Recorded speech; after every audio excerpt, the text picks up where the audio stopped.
কি মনে হয় চেহারা থেকে একজন ভদ্রলোক? নো নো মাই ডিয়ার, ভুল। আমি না ভদ্রলোক না ভালো মানুষ। আমি না পড়তে সোজা সপ্তাহ বাংলায় যাকে বলে 420। আসলে টাকা দিয়ে সবকিছু কিনে নেওয়া সম্ভব, because money is power, money is everything. অবশ্য আপনি তো এটা বুঝবেন না, কারণ আপনার কাছে তো টাকা নেই। বাসা ভাই, আই নোয়াখালী পলিস সার্ভিসের একমাত্র খোলা। আই বুঝতে আপনার লাগে আন্ডার রোডের বক্তে ডেলিভারি দিম কেন? হ্যালো গাইস, কেমন আছেন সবাই? আশা করি প্রত্যেকে অনেক অনেক ভালো আছেন। আজকের ঘটনা কি? তো বন্ধুরা, আজকের এই ভিডিওতে আপনারা দেখবেন রিসেন্টলি টিকটকের ফরেওতে রাতারাতি ভাইরাল হওয়া অস্থির কিছু অ্যাটিটিউড ডায়লগ, যে ডায়লগগুলো ইতিমধ্যে সোশ্যাল মিডিয়ার কল্যাণে গ্রাম থেকে শহরে সব জায়গাতে অনেক জনপ্রিয়তা লাভ করেছে। আমার জন্য যেন এলাকার ছেলেরা লাইন ধরে দাঁড়ায় থাকে। দাদা থাকবো যদি পৃথিবীর ভালো সস্তা কম দামে পাওয়া যায়, যাইবো কিনবো লয়া পড়বো শেষ। দেশে কি আইন কানুন নাই? আমি আপনার নামে মামলা করব থানায় গিয়ে। নো প্রবলেম, রকি থানায় যাবে, জেল খাটবে, আবার বের হয়ে আসবে, তারপর তোমাকে বিয়ে করবে। No option. By the way, আপনি আমাদের সঙ্গে রিসেন্টলি টিকটকে ঝড় তোলা এমন সব অ্যাটিটিউড ডায়লগগুলোর প্রপার ফিল নিতে চাইলে পুরো ভিডিওটি লাস্ট পর্যন্ত দেখতে থাকুন, কেননা ভিডিওর একদম শেষের দিকে এমন কিছু ইন্টারেস্টিং ডায়লগ রয়েছে যেগুলো থেকে আপনি ভরপুর বিনোদন পাবেন। মানুষের তো দুনিয়ার ভেজাল না, সেজন্য বিবাহ করি না। এই সময় কম, শুরু করো। তাহলে আর বেশি কথা না বাড়িয়ে দেন ভিডিওতে একটি লাইক দিয়ে শুরু করা যাক। সো গাইজ, ভিডিও শুরুতে আপনারা দেখবেন রিসেন্টলি টিকটকের ফরেও কাঁপানো সিংমা আলমগীরের অ্যাটিটিউড ডায়লগগুলি। আপনার মতো ভালো ছেলের সাথে প্রেম করলে তো প্রেম জমবে না। আই লাইক ব্যাড বয়স ব্রো। মানে বয়ফ্রেন্ড যদি দু চারটা মেরে ছ্যাঁকা না দেয়, সিগারেট টিগারেট না খায়, নেশাপানি না করে, তাহলে তো তার বয়ফ্রেন্ড মনে হবে না, তারে বান্ধবী মনে হবে। আপনি আমার বান্ধবী হবেন? কোন শালায় বলছো আমি নেশাবানি করি না? আপনার সাথে দেখা করার আগে আমি 4টা সিগারেট খেয়ে আসছি। আমি তো সিগারেট ছাড়া বাঁচি না। আর মদ, নেশাবানির কথা, আমি গলা পর্যন্ত মদ না খেলে আমার তো ঘুমই আসে না। আপনি তো জানেন না আমি কি পরিমাণ নেশাখোর। আর ছেঁকার কথা বলতেছেন, আমি জীবনে যে কটা মেয়েকে ছেঁকা দিছি, সারা জীবন তো কটা বাঁধাবো গান ভাই আপনি।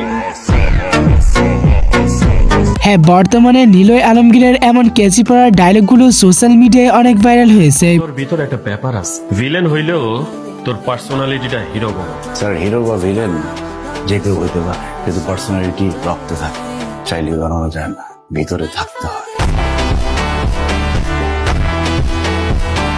যাই হোক, তারপরে আপনারা দেখবেন ব্যাচেলার পয়েন্টের লিজেন্ডারি অভিনেতা জাকির হোসেন নেইমারের অস্থির কিছু অ্যাটিটিউড ডায়লগ। আর ভাইয়া আনে জানেন একজন ব্যবসায়ী মানুষ, আনে জাইঙ্গা কোম্পানিতে কাম করে উকা শিমুল, আর নোয়াখালীতে দোকান এমন শিমুল 4টা কাম করে। আনে আরে ডেলিভারি বয় বানাইতেছেন কেন? হাউ স্টেজ ভাষা ভাই। বাটা তোরে ভালোবাসা একটা কথা কইলাম, আর তুই পার্সোনালি লয়ে লইলি। এখন ভাইয়া আনে যদি ভালোবাসে আরে বলেন যে জাকির তো মারমু, আইকে পাতে দিও। এখনকার সময়ে ব্যাচেলার পয়েন্টে যত ফেমাস অ্যাক্টর রয়েছে তাদের মধ্যে জাকির ভাই অন্যতম একজন। বুঝি ফেলছি, তুই ডরাই গেছস। আই তোর তো সুন্দর, আর গায়ের রং ফর্সা, আর চুল সুন্দর, হাতের মধ্যে আইফোন। আজ যদি তোর গার্লফ্রেন্ড হরে লই এই লইতে যাস না। আমার জন্য যেন এলাকার ছেলেরা লাইন ধরে দাঁড়ায় থাকে। দাদা থাকবো যদি পৃথিবীর ভালো সস্তা কম দামে পাওয়া যায়, যাইবো কিনবো লয়া পড়বো শেষ।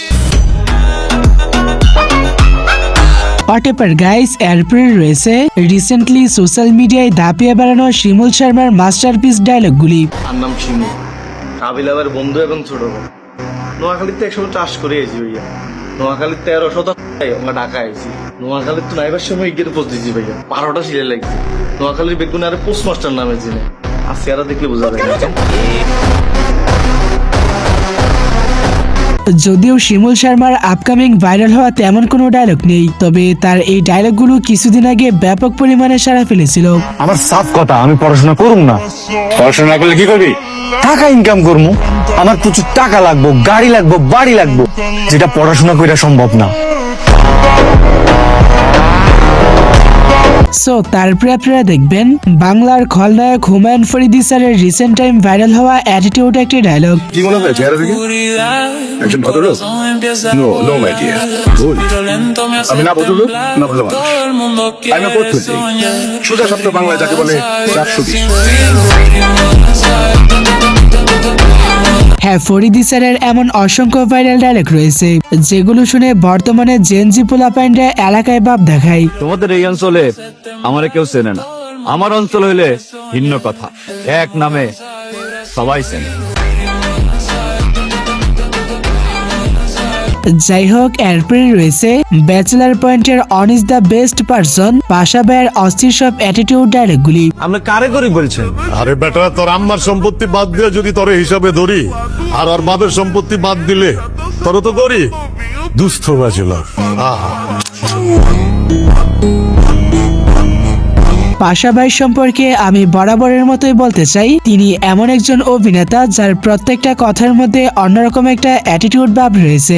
আচ্ছা, আমি গেলে ঝামেলা আছে, গিয়া দেখমু শীর্ষ সন্ত্রাসীকে লগে আমার ছবি হান্দাইন না, তখন সবাইরে মিলা বাইন্দা ভিতরে হান্দাই দিব। চাস ভিতরে হান্দাই যা।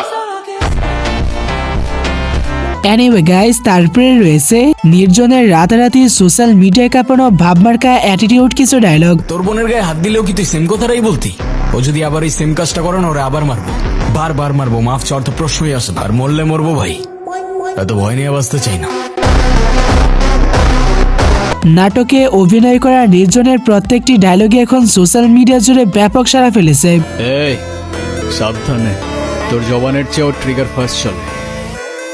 একবার চেপে দিলে তোর কথা আর আমার কান পর্যন্ত পৌঁছাবে না ভাই। ওকে, এরপরে আপনারা দেখবেন জিয়াউল হক পলাশ ওরফে কাবিলা ভাইয়ের মারাত্মক সব অ্যাটিটিউড ডায়লগগুলি। আর ইগাকে তো আমি পুরো টার্গেট করিয়ে নিচ্ছি, সবার সঙ্গে বেয়াদবি করছে। এরা আমার ভাই বেড়াদার, আর এই যে তোমার বেস্ট ফ্রেন্ড। বেস্ট ফ্রেন্ডের কি সাইমে আমার মধ্যে র্যাবেট চিক ইগারে ফোন দিতেছি। ইগা আইলে আমরা বেস্ট ফ্রেন্ডে ফোন দিতে এত লাডি করে দিই। চাপাবাজিতে যারা পারদর্শী হতে চান তারা চাইলে কাবিলা ভাইয়ের কাছ থেকে ফ্রিতে কোর্স নিতে পারেন। বুঝলাম না ভাইয়া, আপনার সবকিছু না আরে কি লেখান দান, আর আমার টিয়া আছে, এটাকে আর দোষ করছি। আর আমার টিয়ার গরম কি আমি কখনো কারো দেখাইছি? পাশা ভাই, আই নোয়াখালী পলিসের একমাত্র খোলা আইবুতে আপনার লাগে আন্ডার রোডের বক্তে ডেলিভারি দিম কেন? সো তারপরে লিস্টের সবশেষে রয়েছে রিসেন্টলি টিকটকের ফর ইউ পেজে ভাইরাল হওয়া ওমরান ফায়ারের অ্যাটিটিউড কিছু ডায়লগ। এমনিতে আমি খুব সাধারণ, আমার তেমন কোনো ক্ষমতা নাই, তবে আমার সাথে অন্য কেউ ক্ষমতা দেখাবে, ওই ক্ষমতা দেখারও সময় নাই।